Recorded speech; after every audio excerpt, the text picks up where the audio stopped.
کسانی که سعی کنند دیگران را آموزش دهند بدون اینکه خودشان را آموزش دهند.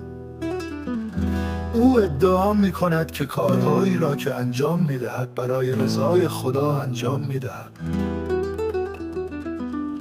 کسانی که وقتی اتفاق بدی برایشان می افتد مکان را ویران می کنند.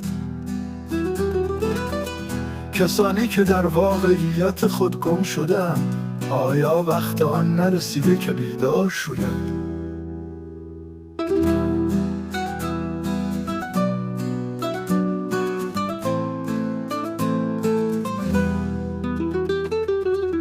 کسانی که جنهایی را که میبینند فرشته میدانند، کسانی که ادعا میکنند با فرشتگان صحبت میکنند، کسانی که از پروردگارشان سرکشی میکنند و ادعا میکنند که با فرشتگان سخن میگویند، کسانی که فراموش میکنند همه موجودات خاص هستند و خود را برتر از دیگران میدانند.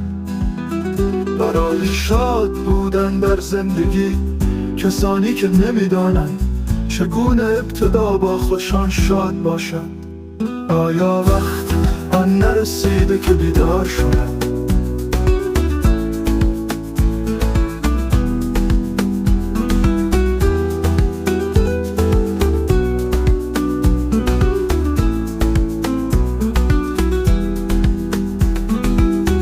کسانی که برای خدا که تو را ارزشمند آفریده ارزش قائل نیستند،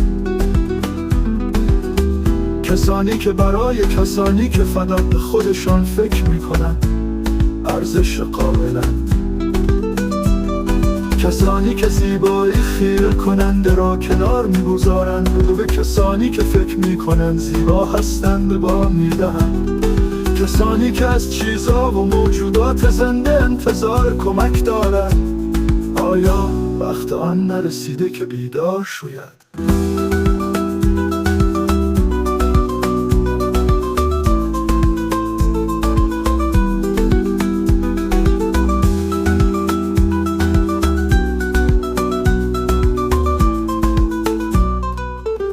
ببین فضیلت به تو چه میگوید وقتی علم را با اسلام ترکیب میکنی، وقتی برای اولین بار به خودت اعتماد کنی، خودت را آموزش دهی، وقتی شروع به لذت بردن از زندگی میکنی، وقتی با یک قدرت، یک قلب، یک هدف متحد میشوید.